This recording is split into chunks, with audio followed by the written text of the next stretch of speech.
حضرت ابو هريره رضی الله تعالی عنہ نے روایت ته د فرمایي نبی کریم صلی الله علیه وسلم فرمایلی چې کوم خلک رمضان روزي د ایمان او احتساب په سره سره نسی. ایمان احتساب دا یو دینی اصطلاح ده، یعنی د الله باندې یقین ساتل او د الله نه ثواب په امید یو کار کول، یو ته ایمان احتساب وي. په دغه نیت باندې روزي نیول چې الله ما ته اجر راکوي او الله چې کومې وعدې موږ سره کړي د نبي اسلام په خوله مبارک الله موږ ته راکوي. په دغه نیت باندې روژه نیول او الله جل شانه به مخکینی ګناهونه ټول معاف کړي. او کوم خلک چې په ایمان او احتساب سره یعنی د ثواب په نیت باندې په رمضان کې د شپې نوافل تراویح تهجد وغیره دا کوي، د دې سره به الله جل شانه د مخکینی ګناهونه معاف کړي.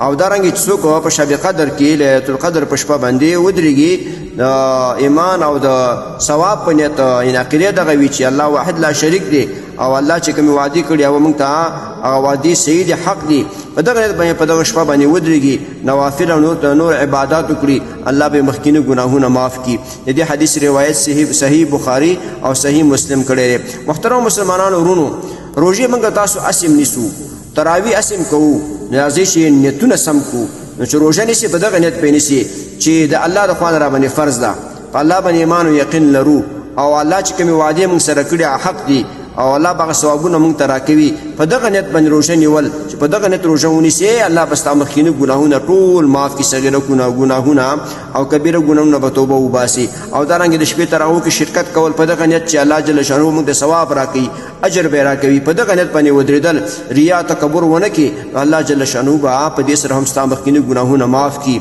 دارنګه لیلة القدر شپه چې په رمضان کې ده، خصوصا د شلمې نه اخوا راځي، په دې کې د شپې عبادت کول په ثواب په نیت باندې، نه د ریاکارۍ دپاره. الله جل شانه به موږ تاسو ته دغه ثوابونه راکوي او زموږ ستاسو صغیره ګناهونه به الله په دغه اعمالو سره انشاءالله ختموي.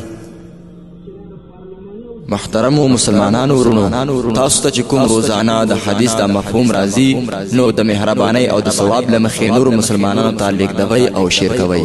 والسلام. د دیوبندي مسلک حنفي کاروان سټوډیو لخوا وړاندې کیږي.